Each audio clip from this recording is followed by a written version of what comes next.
When I finally finished Serenade of the Shattered Cosmos, I felt something I hadn't felt before. It was something I was able to express in the words of the book, but wasn't expecting to feel for myself. It wasn't a sense of pride or relief that it was over. It was grief. For almost a decade, this story was a massive part of my life. I would spend some time with the characters and danced with the ideas in the back of my mind, and the universe grew with me, defining me in a way, and it quietly shaped who I was becoming. And then, about a week ago, I wrote the last sentence, but wasn't overcome with this feeling of satisfaction I usually got when I finish a project I had felt many times before. I expected to feel closure, but didn't.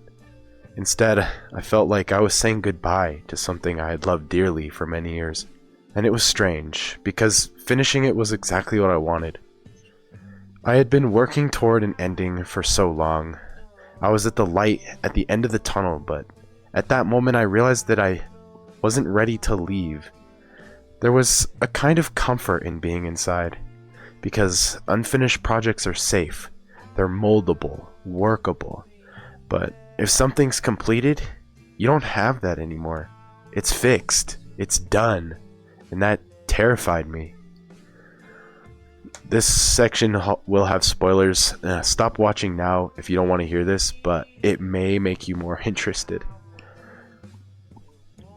When I was writing the ending, I debated with myself for a long time exactly how it would end. Would it end with Jukebox escaping the universe and starting anew? Or would he go to a utopia alongside Renka in this wonderful new multiverse he pioneered for them? Should it end in triumph? But I knew it couldn't. It couldn't be fantastical or triumphant. It had to be unclean. It had to feel bleak, and you'd maybe even consider it lame. Orange Beam begins anew, pioneering their own tech and exploring laws of physics in branches that already existed, only briefly returning to the work that Jukebox once revealed. No one is remembered for their contributions, and the world just moves on. It's almost underwhelming, and that was something intentional. There's so much unfinished business eating away at you, but that's because life doesn't wrap itself into neat packages. It leaves loose ends and forgets people. There's a moment earlier in the series where Soda, the witch doctor's sister, nerds out about elevators to Tyros. She explains how they work, their mechanics, their structure, and Tyros takes it in. Later, Tyros ends up in an elevator during a fight. In another universe, Tyros would win the fight using some crazy Hollywood stunts, climbing into the shaft and hiding above the ceiling, waiting to strike, winning the fight, and then escaping victoriously. But that doesn't happen. Tyros gets off at the ground floor and runs. At one point, I thought I missed something, and forgot to honor my script and the words I had written for that scene. But the more I sat with it, the more I realized something. It didn't matter, because not everything needs to go your way. People aren't characters.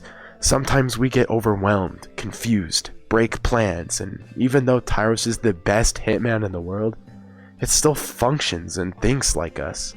It's honest. While writing this series, I wrote about people and entire civilizations that tied their identity to one massive undertaking, a grand project that gave their lives and existence their entire meaning. And then I forced them to confront what happens when that project ends. Tenzin Naga doesn't want anyone to finish science, because they know that once they do, there will be nothing else to search for.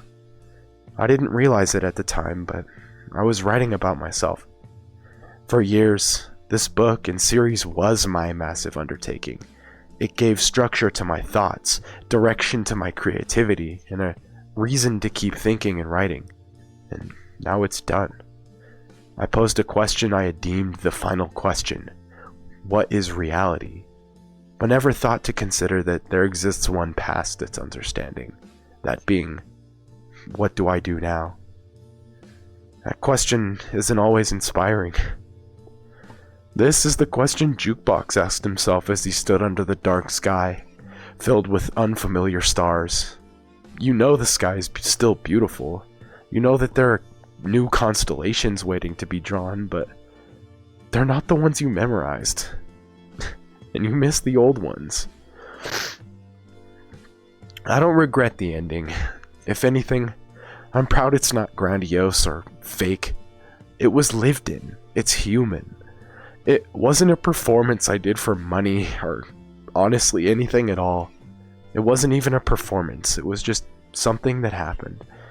And I think that's what love for a project really looks like.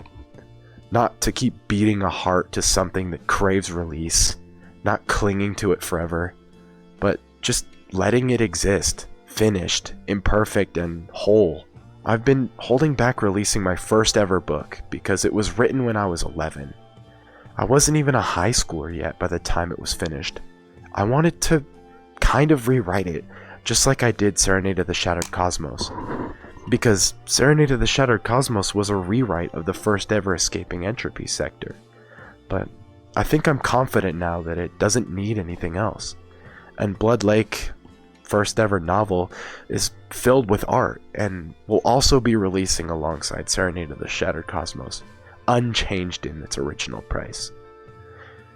I wrote about characters who had to learn that their worth wasn't tied to the project they completed, and now I get to learn that too.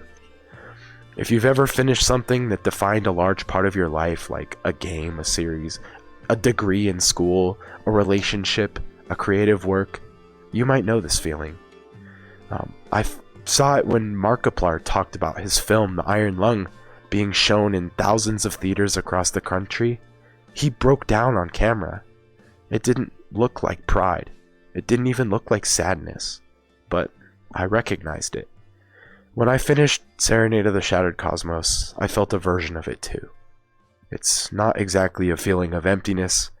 The best way I can describe it is that it's a feeling of transition. And that space is uncomfortable as hell, but it's also where new doors open.